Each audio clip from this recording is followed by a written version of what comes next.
Bom dia, pessoal. Estamos aqui em mais um Golden Talks, essa semana com esse episódio com o André Ribeiro, CIO da Brasil Capital, e Rodrigo Helberg, CIO e gestor também da RIX, RIX Investimentos, RIX Capital. Falei errado, tá vendo?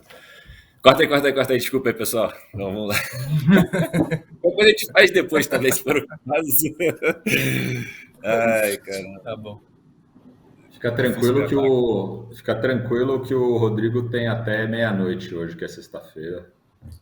É isso aí. Não, então vamos lá, vamos começar. Então bom, obrigado, bom dia, pessoal. É um prazer ter vocês aqui de novo nesse Golden Talks. Estamos hoje com o André Ribeiro, sócio e CIO da Brasil Capital, e Rodrigo Helberg, sócio e CIO da RIX Capital.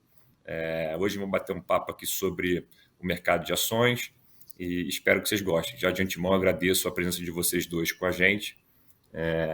Então vamos começar. Acho que André e Rodrigo, se puderem se apresentar um minutinho e falar um pouco de vocês, e aí depois a gente já começa o bate-papo aqui. Vai lá, André. Tá bom. Bom, como o Rodrigo falou, André Ribeiro, da Brasil Capital. A Brasil Capital tem 13 anos, nosso fundo mais relevante e de histórico mais longo acaba de completar 13 anos.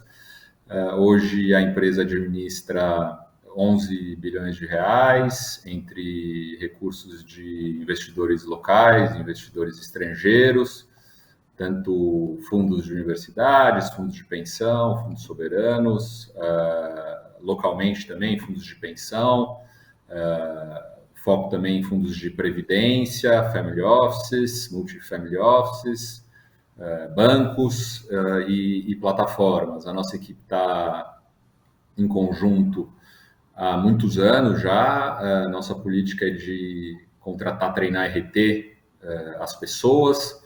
São 23 pessoas na equipe, sendo 11 sócios e 13 na equipe de gestão, que é muito dedicada a entender os fundamentos das empresas brasileiras listadas em bolsa. Então, é um foco muito fundamentalista, muito micro, específico das empresas em que a gente investe, e a filosofia é pautada em 3 aspectos, sendo o primeiro deles, a gente investe em empresas que tenham dominância setorial, super importante que sejam estruturalmente vencedoras dos seus setores.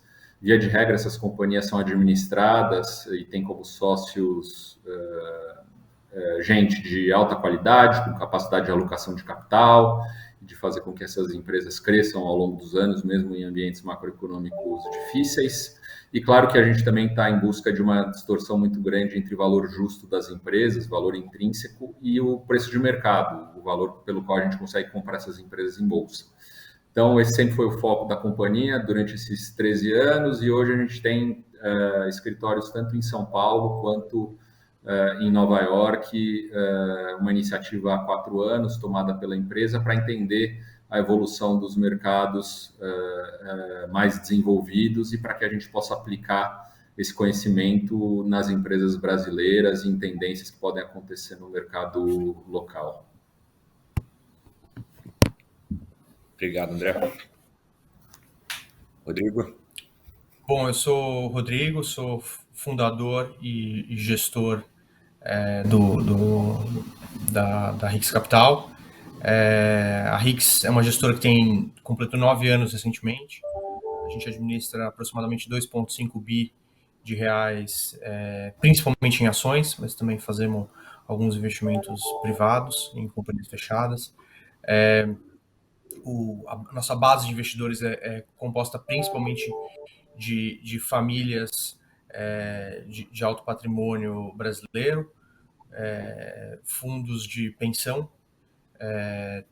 Também temos uma certa exposição a investidores, famílias de fora do Brasil e alguns dos maiores distribuidores daqui. Acho que um pouco do que caracteriza a gente é uma cabeça de ter montar um portfólio de empresas através de muito estudo, né? Entender profundamente cada uma das empresas. E para isso a gente usa, acho que assim, um ferramental que vem do nosso DNA de economia real, de uma experiência que a gente teve efetivamente como gestores de empresas. E acho que isso ajuda a gente um pouco a entender no detalhe diferenciais de cultura, pessoas, processos das melhores empresas do Brasil, né? Hoje, aproximadamente 15% do capital da gestora é capital dos próprios sócios, então os sócios individualmente são os maiores investidores dos fundos da RIX, o que traz muito alinhamento, né, em relação à tomada de risco e o balanço de risco-retorno entre as posições do nosso portfólio. Acho que a gente tem uma carteira um pouco diferente do que muitos dos fundos, porque a gente tipicamente tenta encontrar empresas que sejam, vamos dizer, estejam num mercado grande, que cresce, sejam bem geridas, tenham um modelo de negócio bom e sejam baratas. E acho que é muito difícil você encontrar empresas que são baratas quando você tem essas três características como consensuais. Então a gente gosta muito de investigar e tentar encontrar as empresas que o mercado ainda não entende como excepcionais nesses três primeiros fatores, né? Mercado, modelo de negócio e time. E aí, por consequência, a gente consegue comprar empresas em valuations bastante atraentes antes de elas se tornarem isso. Acho que isso é um pouco da nossa estratégia. Legal. Obrigado, pessoal, pela essa introdução e esse panorama geral, né, de ambas as casas. Eu queria falar aqui sobre um assunto que cada dia mais está na pauta, né, não só dos investidores, mas de todas as indústrias. Eu acho que a questão da inovação, né, que se aplica a qualquer setor e qualquer empresa, em qualquer lugar do mundo. Eu queria entender um pouco da cabeça de vocês em relação à inovação, como é que vocês olham toda essa mudança que a gente está tendo no mundo, nas empresas, nos seus setores, e até, por incrível que pareça, a gente às vezes não acha que uma empresa do setor de óleo e gás pode ser uma empresa que tem algum tipo de inovação, mas isso acontece até na indústria, digamos, na parte de empresas e setores mais, digamos, da velha economia, existe essa ruptura, digamos, tecnológica. Então, se vocês puderem dar um panorama de como vocês olham isso e como é que vocês atribuem no dia a dia, nas análises, seria legal a gente ouvir um pouco. Tá bom. Agora vai lá, Rodrigo. Beleza. Acho que, assim, inovação é um assunto que na nossa visão, hoje se fala muito sobre isso, né? Todos querem empresas inovadoras e a gente atrela muito inovação à tecnologia. E a gente acha que tecnologia é um dos vertentes da inovação. Eu acho que você pode falar de empresas que desenvolvem tecnologia, empresas que adotam tecnologia, e tudo isso pode estar associado com a inovação. E aí nós estamos falando de, eventualmente, inovação em novos produtos, nós podemos falar de inovação em novos processos e diversas outras, e de inovação até de modelos de negócio, né? Então, o que a gente acredita, de certa forma, é que se você pegar as empresas que se destacaram muito ao longo de toda a história assim, do capitalismo, você vai encontrar empresas que realmente se destacaram do ponto de vista de rentabilidade, resultado, crescimento, foram empresas inovadoras. Em algum desses aspectos, seja num produto que ela desenvolveu, né?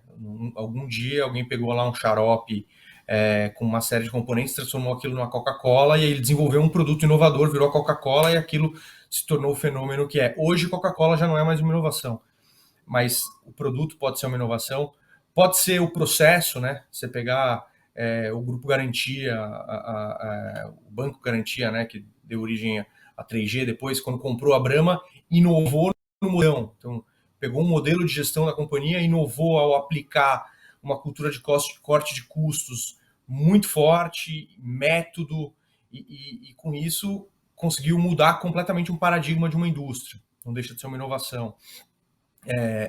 E a gente vê hoje, vamos dizer, fintechs atacando bancos, pegando tecnologias e trazendo para o dia a dia do negócio, com o objetivo de melhorar a experiência do consumidor e com isso, enfim, ter uma melhor retenção do cliente, ter uma melhor margem em relação àqueles clientes. Então, eu acho que assim, a inovação sempre permeou as empresas. Eu acho que hoje a gente faz um pouco mais de barulho em relação à tecnologia, né? E eu acho que assim, na RIX a gente está tentando separar um pouco o que é verdadeiro, genuíno e do que é excesso. E a gente sente que hoje no mercado tem muito excesso, tem muita busca daquilo que parece inovador, sem muitas vezes se dar conta do que é inovador. Então, assim, eu diria que a gente tem se dedicado. Acho que tem um outro aspecto aqui que eu não comentei, que acho que vale mencionar, só que tem uma coisa que parece ter acontecido, é que o mundo está ficando mais rápido. A adoção de novas tecnologias, que antigamente era uma coisa que você podia ser você poderia adotar uma tecnologia lentamente, e isso não te dava um prejuízo tão grande. Hoje você tem que ser muito rápido. Então, assim, só para dar um exemplo aqui, enquanto antigamente você demorava meses para fazer uma cotação de um servidor, para pensar no que você ia montar em cima na tecnologia ali daquilo ali, e aí, depois você ia desenvolver o produto, e tinha uma linguagem complicada, você precisava contratar desenvolvedores e tal, você levava meses para startar qualquer projeto novo. Hoje, assim, você pega um desenvolvedor, você contrata, ele está na Ucrânia, ele sobe um banco de dados na AWS em minutos, e você está rodando um MVP de alguma coisa. Então, assim, as empresas estão tendo que ser mais ágeis, tá? Mas não quer dizer que o conceito de inovação não era uma coisa extremamente importante.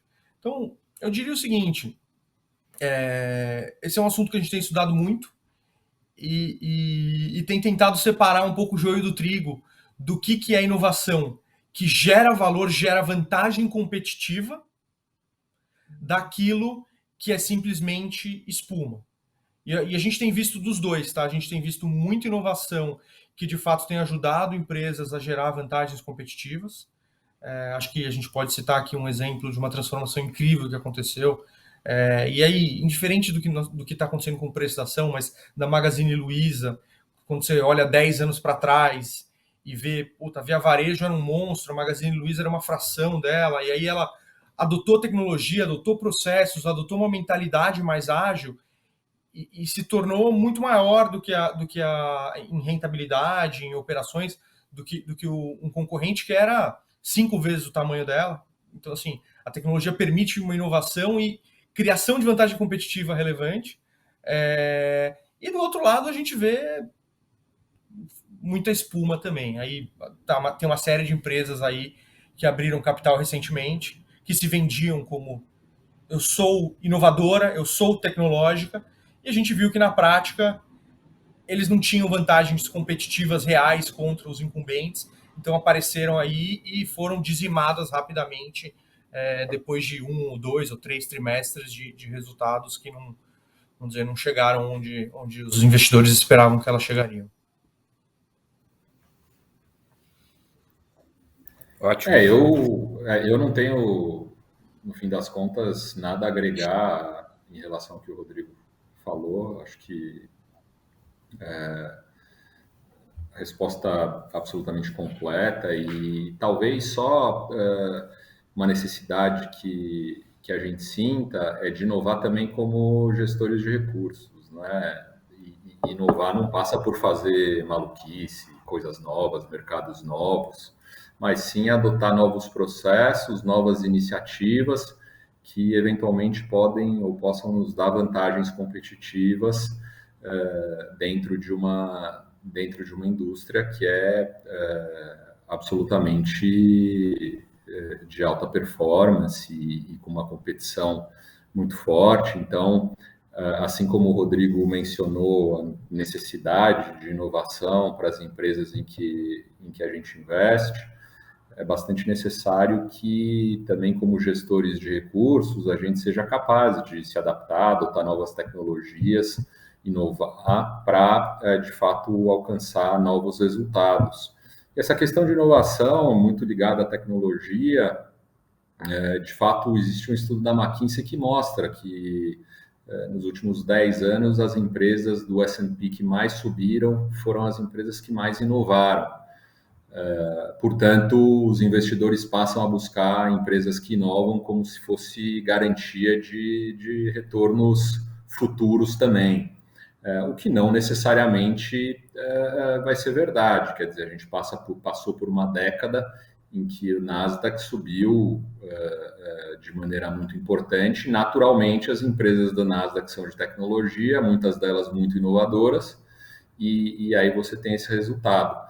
Olhando para frente, de novo, como o Rodrigo disse, a inovação pode ser a inovação de um processo interno, pode ser a inovação em relação a um produto, como a Apple teve com o EarPod, né, o fone de ouvido, que hoje poderia ser uma empresa valendo 300, 400 bilhões de dólares.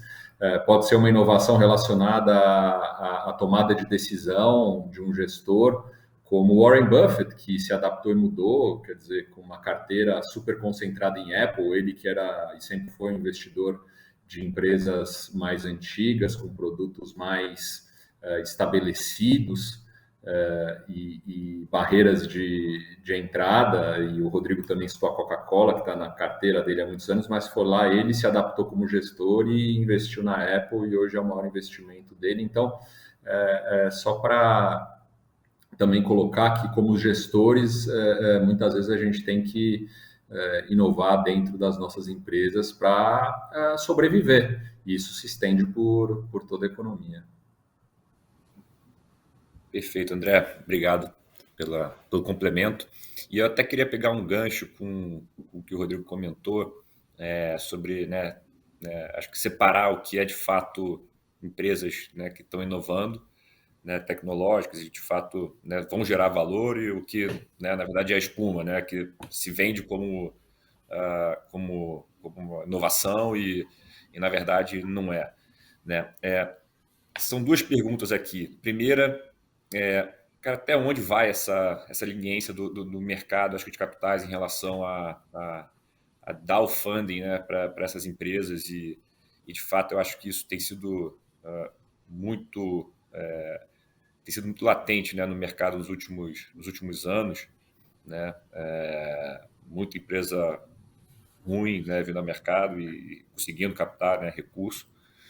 E como vocês conseguem lidar com a relação de curto e longo prazo? Imagino que empresas como a Amazon, por exemplo, que por muitos anos, ou a própria Magalu, que você chegou a comentar, por muitos anos tiveram resultados ruins para poder chegar onde elas chegaram, resultados que talvez não foram muito queimadores de caixa, não tinham lucro e etc.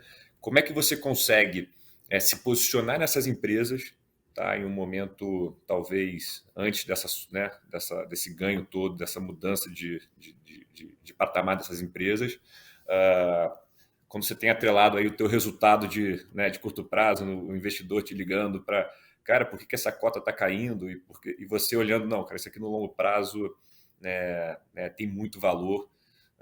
Como é que você lida com essa relação? Eu acho que se vocês pudessem comentar um pouco sobre isso, acho que seria legal para os nossos investidores aqui escutarem um pouco mais. Quer pegar lá, André? Depois eu complemento. Então, não, vamos lá. Eu acho que, em primeiro lugar, tem que ter bastante margem de segurança ao investir nessas companhias, o que muitas vezes é difícil de ter, porque são novas métricas que surgem, muitas companhias que reinvestem todos os recursos que geram, todo o caixa que geram, toda a margem operacional que geram na própria operação para continuar crescendo e ganhar mercado. Então, muitas vezes você não vê lucros de curto prazo para eventualmente ter lucros maiores no longo prazo e como ser capaz de precificar isso. Então, eu acho que de fato é um cuidado que tem que ter ao se investir nessas companhias, tendo muita margem de segurança, olhando para companhias que de fato tenham mercados muito grandes e companhias que você de fato consiga projetar e entender que elas têm valor utilizando um ferramental relativamente antigo de avaliação de empresas, que é o fluxo de caixa descontado, que é o preço sobre lucro. Tem métricas novas que surgem a cada dia, muito mais relacionadas a crescimento, ao tamanho do mercado, o tempo de vida daquele cliente, dividido pelo custo de aquisição do cliente, enfim, várias métricas vão surgindo, os investidores têm que se adaptar, mas no fim das contas eu acho que o que vale é a margem de segurança que é encontrada em cada uma dessas companhias, somada especialmente à qualidade do empreendedor. Muitas companhias mais inovadoras e menores, elas passam por dificuldades temporárias, mas quando tem empreendedores que dão a vida pela empresa, que são muito capazes, que têm sangue no olho, eles são capazes de reverter a situação e tocar as empresas adiante, adaptando as empresas às dificuldades. Então, time de gestão, sócios, são de fato muito relevantes e tem que ser muito acima da média para acreditar nessas companhias mais relacionadas à tecnologia, porque aí a gente está falando de fato de inovação. E eu acho que também a diversificação é bastante importante, porque se nos modelos antigos de companhias, empresas que estão operando há 50 anos, 100 anos, nós como investidores, infelizmente, cometemos erros, quer dizer, empresas mais novas, que têm produtos ainda não tão penetrados ou que têm iniciativas muito inovadoras, a gente tem muito mais dificuldade de projetar. Então, eu acho que a diversificação é muito relevante. Eventualmente, investimentos pequenos em empresas inovadoras podem gerar resultados muito grandes e, se eles forem pequenos, eles podem gerar perdas relativamente controladas. Então, esse pode ser um tipo de iniciativa que o investidor pode tomar. É o modo com que a gente trata isso na Brasil Capital, e sempre avaliando, como eu disse, a qualidade do empreendedor, a qualidade do fundador, a qualidade do sócio-gestor dessas companhias, associada ao tamanho da oportunidade, porque um produto novo de uma companhia vamos dizer, de tecnologia ou da nova economia, a gente não vai saber, de fato, avaliar se daqui a 5 ou 10 anos ele vai ter penetrado como esperado, ele vai ter receita como a gente imaginava. Isso não está sob o nosso controle. Então, o que vale mais é a adaptação, é a criatividade, a inteligência, é o sangue no olho do empreendedor, do sócio fundador, associado ao nosso bom senso de gerir riscos da melhor maneira possível, tendo margem de segurança que vale para as empresas antigas, mas vale ainda mais para as empresas que surgem como inovadoras. Obrigado, André. E se eu puder adicionar aqui, tem um investidor super famoso que foi gestor de um dos melhores fundos de venture capital americano, chamado Benchmark, que é o Bill Gurley, e ele vira e mexe comenta que no final ele sempre fala para os analistas e sócios dele que você vai ter que cair, analisar uma empresa valendo alguma coisa como 20 vezes lucro. Talvez seja 25, talvez seja 15, talvez seja 30, mas vai ser um número de vezes o lucro ali no final. Então, quando você tenta olhar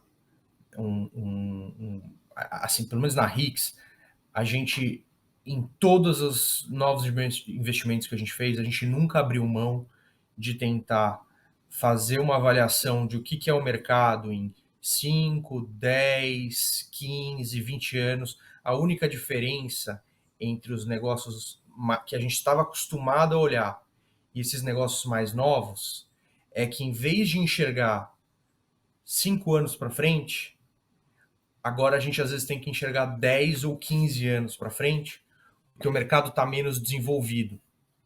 E aí, obviamente, que requer um pouco mais de exercício de imaginação. Mas a gente nunca abriu mão de tentar fazer uma avaliação de qual é o tamanho desse mercado, qual que é o market share que uma determinada companhia poderia ter desse mercado, o preço que ela poderia cobrar por esse produto, a margem que ela poderia gerar e o capital empregado que ela ia precisar ter para ter aquele grau de operação. E aí sim, fazer uma avaliação de quanto essa companhia vai valer daqui a 5, 10, 15 anos e, para ter o retorno que eu quero, quanto que eu posso pagar hoje. Então, e quando você para pensar desse jeito, você fala assim, pô, isso não mudou nada nos últimos 15 anos de análise de investimento. Quer dizer, até antes disso, desde que o Buffett trouxe a inovação de você... teve o Graham, depois teve o Buffett, que estava olhando essa coisa um pouco mais de você ver empresas que crescem em bons negócios, né? Então, assim, tem pouquíssima inovação. Acho que o que o André comentou sobre a diversificação é um ponto que preocupa a gente às vezes um pouco, porque o que acontece é que quando você olha um produto que você tem que entender o que vai ser daqui a 15 anos, é muito difícil você ter uma opinião com um alto grau de probabilidade de qual que vai ser o resultado final. Então você tem que começar a falar assim, eu vou tratar isso aqui com uma probabilidade mais larga, né? E aí, assim, o que a gente tipicamente tenta fazer é requerer um pouco mais de margem de segurança, ou seja, eu vou querer pagar ainda menos por isso, que eu tenho que confessar que hoje em dia está difícil. Quer dizer, está mais fácil do que estava alguns meses atrás, quando qualquer sonho era tomado a valor de face, né, como se fosse verdade. E aí a gente tinha muita dificuldade. Hoje está um pouco mais fácil. Dá para ver algumas companhias que a gente olha e fala, elas têm qualidades genuínas, tem gente, como o André comentou, com sangue no olho, endereçando um problema real com uma proposta de valor que você fala, bom, eu gosto disso, eu acho que isso aqui tem valor para o usuário, né? Então, a gente começa a ver empresas com essas características já negociando a valores mais mundanos, onde a gente consegue colocar pequenas parcelas do portfólio. E aí, isso entra naquela questão do que o André tinha comentado da diversificação, onde eu posso falar assim, eu vou montar um portfólio que talvez seja 90% em cima de empresas que eu consigo olhar para 5 anos e com 5 anos eu tenho retorno, talvez 5, 10, mas eu digo, eu consigo, eu não preciso olhar tão longe para entender onde essa companhia vai, e aqui eu tenho menos risco, e eu posso popular com um pouquinho de algumas outras empresas mais opcionais, que talvez vai valer hoje R$1 bilhão, mas que eu olho lá na frente e falo, essa empresa aqui pode valer 10 bilhões de reais daqui a 10 anos, se ela realmente conseguir resolver esse problema. Se eu perder, eu vou perder 1% do meu fundo. mas se eu ganhar, esse 1% pode valer 10. Então, se eu conseguir compor algumas dessas apostas no modelo assimétrico, né, perco pouco, mas se ganhar eu ganho muito, isso começa a fazer sentido numa composição de portfólio. O perigo é quando eu tenho que pagar 5 bilhões para uma empresa que pode valer 10, mas também pode valer 0. Aí eu perdi essa simetria, porque eu já estou pagando por muito por um risco do futuro não se materializar muito alto. Então, acho que eu diria que esse é o grande ponto que a gente tem tomado cuidado assim, em relação a esses casos mais inovadores.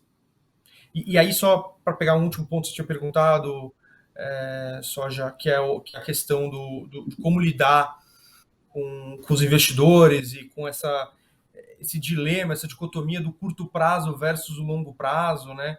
Eu acho que assim, a gente vai sempre pensar no longo prazo, porque a gente acha que isso é o melhor para os investidores e a gente tenta explicar para eles, olha, a gente não sabe o que vai acontecer com o mercado, a gente sabe um pouquinho melhor o que vai acontecer com as empresas. Então a cabeça é sempre tentar, às vezes, fugir dos modismos, e isso às vezes deixa a gente um pouco de fora de uma festa, mas não tem problema, porque a gente sabe que aquela festa pode acabar mal, né? A polícia vai bater na porta e vai falar, pô, fecha aí que vocês estão fazendo muito barulho, ou qualquer coisa que valha.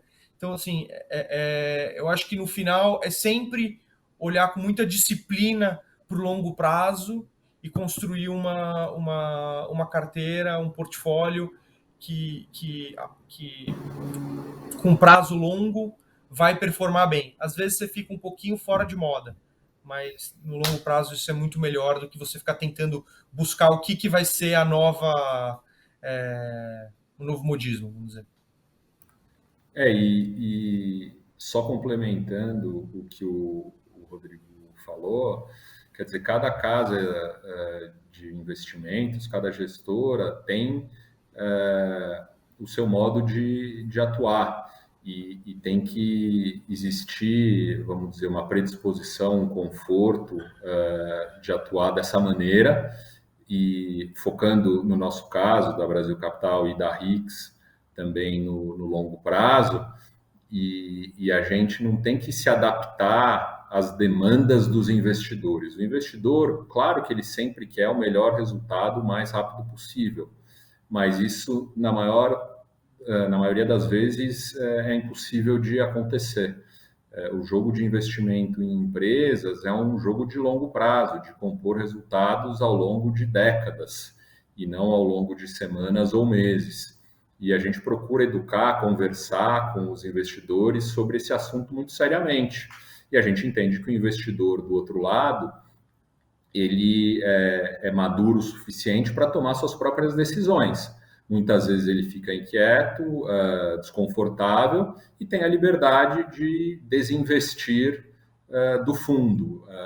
É por isso que a gente até acha bom o fundo ter um prazo de resgate não tão longo, para que o investidor que esteja desconfortável, que ele de fato possa tomar a decisão de ir embora. A gente tem que ter a função aqui de explicar bem, falar que o nosso foco é em retornos de fato de longo prazo, é nisso que a gente acredita, trabalhar bem dentro desse foco e seguir adiante. E em vários momentos a gente vai ser testado, tanto pelo mercado, é uma guerra quase que diária, quanto pelos próprios investidores, que estão no papel deles de nos questionar. Então, eu acho que é muito relevante não mudar de estilo perante a pressão de curto prazo do mercado ou dos investidores. E em relação à sua outra pergunta, Rodrigo, da leniência do mercado, em relação a financiar novos projetos, novas empresas, e isso não dá certo, para mim isso faz parte do mercado. Ninguém obriga nenhum investidor a entrar em qualquer que seja o IPO. Isso vale para o Brasil, isso vale para os Estados Unidos. Nos Estados Unidos, várias empresas que abrem capital, quebram depois de um determinado período, ou têm sua tese não comprovada e desvalorizam 90%. Enfim, o mercado é livre. Eu acho que faz parte dos investidores saberem precificar bem e quererem pagar ou não pelaquela companhia que está abrindo capital, se ela tem ou não potencial, se ela está bem ou mal precificada, se existe ou não distorção e margem de segurança. Então, desde que o investidor seja livre, eu acho que as empresas devem ser livres para poder buscar o mercado com as propostas que elas têm de crescimento, de alocação de capital, de novos produtos, de inovação, enfim. E faz parte que os investidores queiram ou não financiar isso de livre e espontânea vontade, sem ter nenhuma obrigação, nenhuma arma na cabeça para fazer esse investimento. E se esse projeto não der certo, ou se o investidor for leniente, não diligente na análise da companhia que vem ao mercado, ele vai pagar por isso, naturalmente, perdendo dinheiro. Ao mesmo tempo, se o investidor for diligente e fizer um bom investimento, possivelmente ele vai ser remunerado e a empresa vai ser parceira do mercado pelo longo prazo. Perfeito, André. Muito bom. Obrigado obrigado a vocês dois pelas explicações. Conhecendo um pouco mais aí acho que de ambas as casas e principalmente de vocês dois, e sabendo quão estudiosos vocês são, queria ver se a gente fazia alguma coisa aqui um pouco mais, sair um pouco da teoria e se vocês pudessem relatar, por exemplo, um case de inovação que vocês viram, não precisa ser só no Brasil, pode ser em qualquer lugar, algum estudo de casos que tenham lido, que vocês acham super interessante, uma inovação, uma empresa que inovou e deu super certo e muito legal e que foi um case, e o contrário também, uma que você tenha visto, tenha talvez analisado ou estudado, que foi exatamente o inverso, foi querer fazer inovação e deu totalmente errado.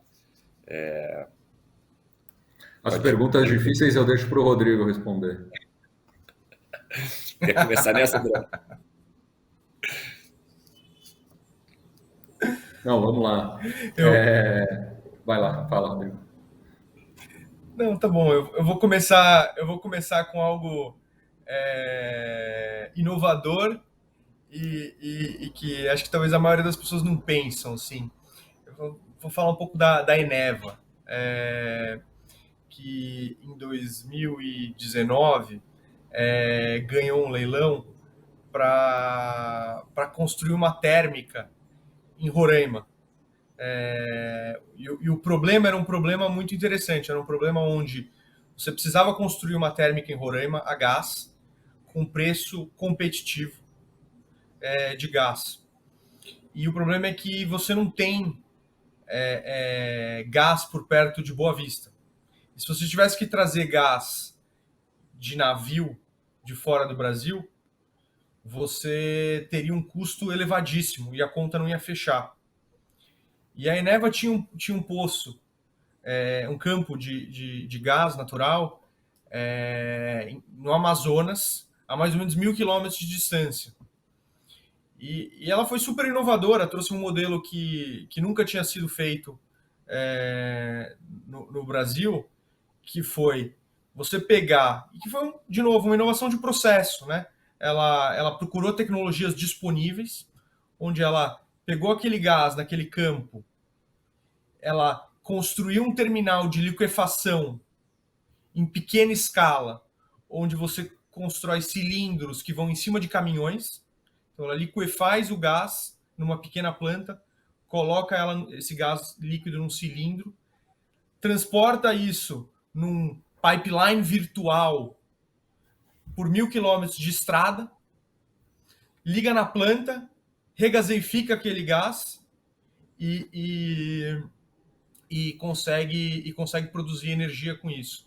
Então, assim, eles pensaram fora da caixa para utilizar tecnologias disponíveis, inovar o modelo de alimentação de uma térmica, acabaram conseguindo com isso, além de projeto rentável, resolver o problema de falta de energia em Boa Vista e de Roraima, que era um sistema isolado do sistema integrado brasileiro e que tinha que importar energia da Venezuela.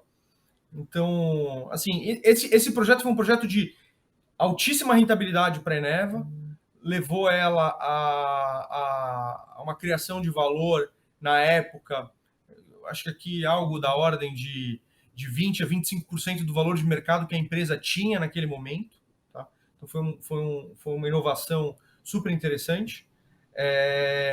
E que é o tipo de coisa que as pessoas às vezes não se dão conta, né? Que um time de gestão super esperto, antenado, às vezes consegue encontrar no mercado alternativas tecnológicas disponíveis e com isso resolver um problema, né? Que acho que é a grande questão da inovação.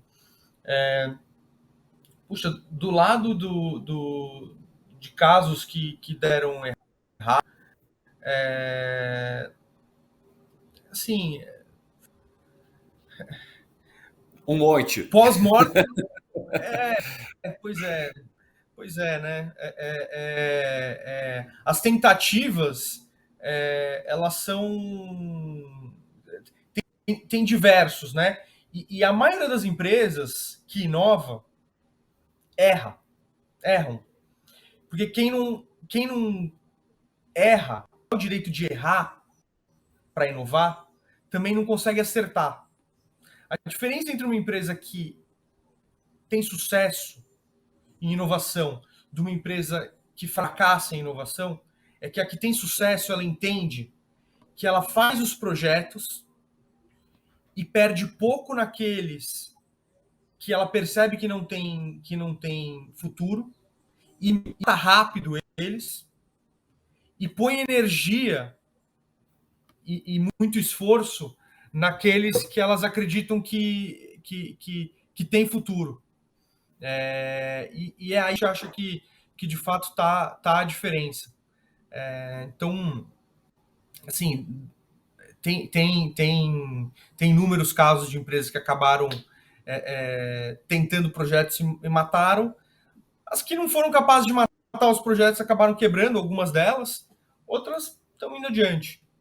Prefiro não falar de nada recente que tenha dado errado. Perfeito. Eu, para completar o Rodrigo, também vou usar um caso que parece que não tem nada de inovador, porque não se trata da economia nova, que é a Cosan, que, como você sabe, está no nosso portfólio há 12 anos, dos 13 de existência da Brasil Capital. A Cosan era uma usina de açúcar e álcool muito alavancada, e com plantas velhas.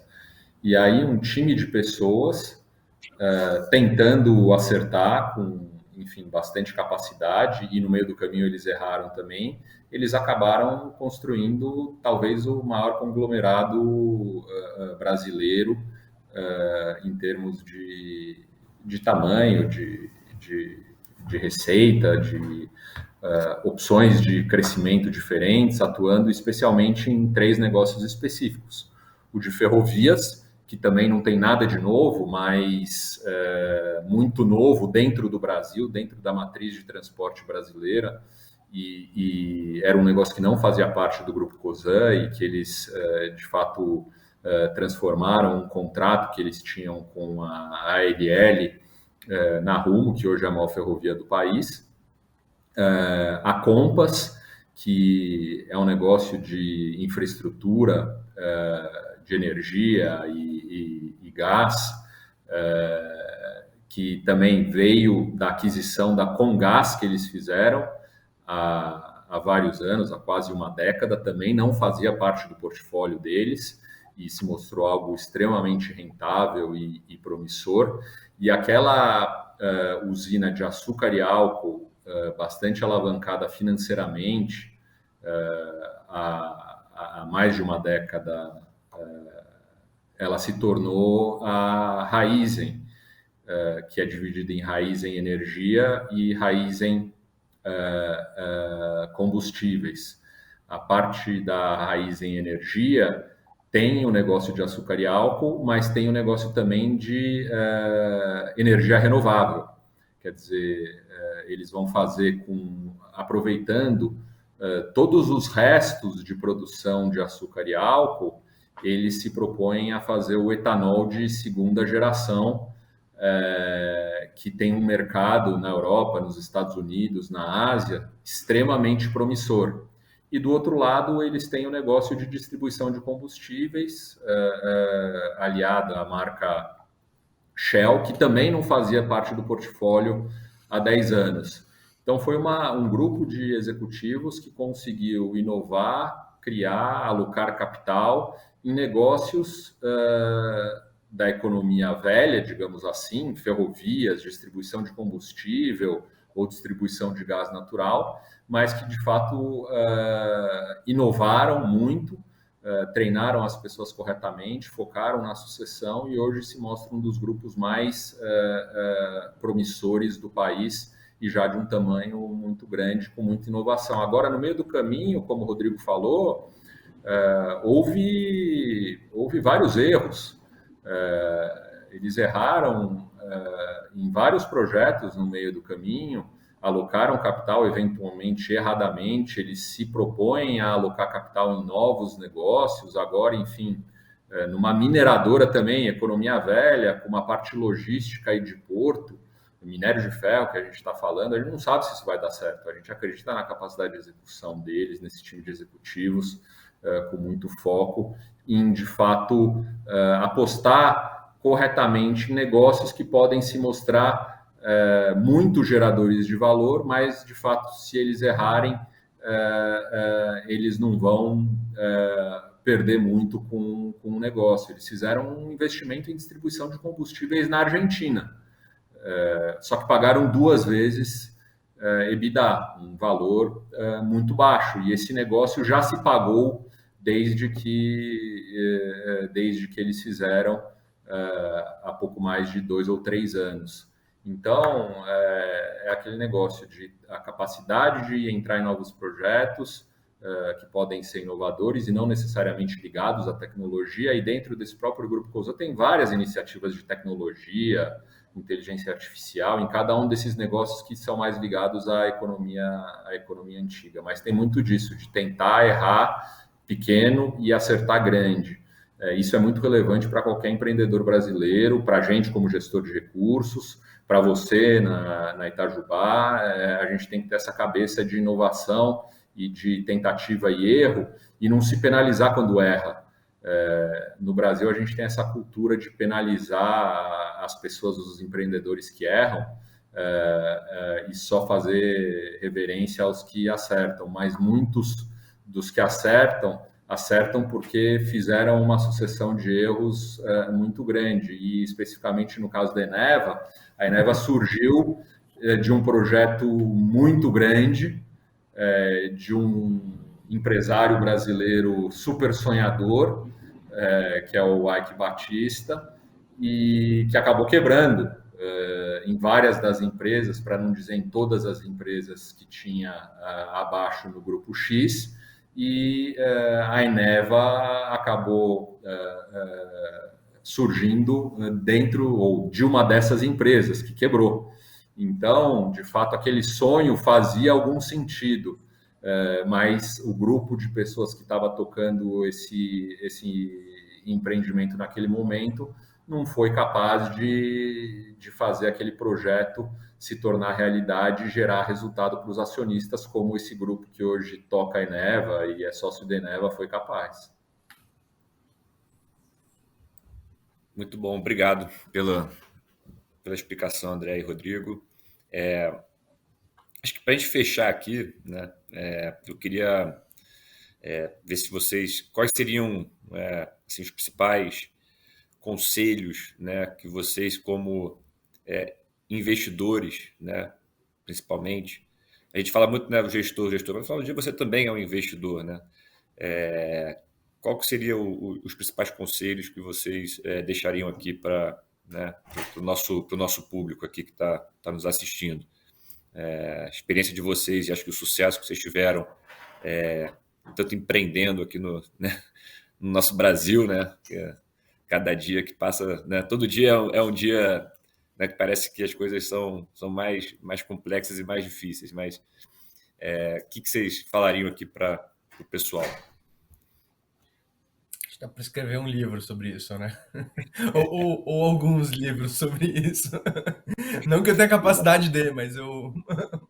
Mas para pegar alguns pontos aqui que acho que merecem estar em voga hoje.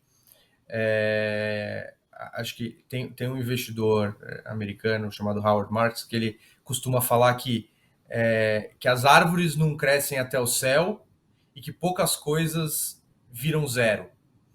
Então, assim, lembrar que o mercado de capitais é cíclico e na euforia e pânico, em momentos distintos, você cria grandes oportunidades de destruir capital, de construir capital. E tipicamente o melhor momento para você investir é justamente quando você tem aquela sensação de pânico, aquele frio na barriga. Nesse momento é que geralmente as grandes oportunidades aparecem, enquanto que quando você olha para o lado está todo mundo feliz, esse é um momento perigoso.